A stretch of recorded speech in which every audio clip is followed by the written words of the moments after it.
çavdere parastin û evlehiyê Şerê Hewayî Îranê Dersên jî Şerekî Kurd li Dijwar. Medyaya analîtîka çavdere parastin û evlehiyê nerîna Daniel Darling, rêvebirê bazarên leşkerî û parastinê li Forecast International, li ser Şerê Hewayî Îran-Îsraîlê veşand ku hûn dikarin bî kurtasî biswînin.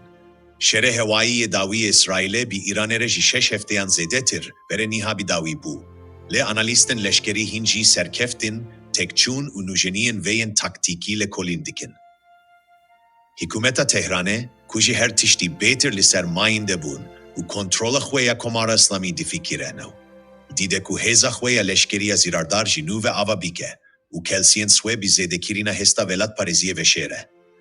Nirxandîna operasyonên leşkerî yên her du aliyan durastiyên pêşbînîkirî piştrast kir. Yek, tu pergala heya parastina Hewayî neguhezbare. Heta pergala pêşkeftî û pirkatiya İsraîlê jî, tevî karîgeriya xwe ya bilind, rêjeya lêdaneya jî sedî çar de dît. Berswedana pîşesaziyê giring e. Şerên Dijwar zincîrên dabînkirîna evle, enbarkên û stokên cebilxaneyê yên têr û kapasiteya, hilberîneya domdar hevce dikin.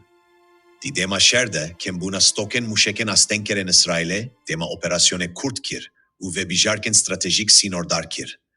Ev yek ji bo devletên yekbûyî yên Amerîkayê.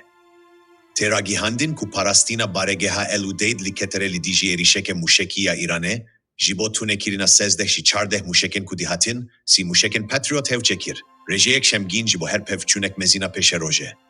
Şerê İsraîl-Îranê bîranîneke, ku amadekariya setsala 21 netene, hebûna pergalên pêşkeftiye.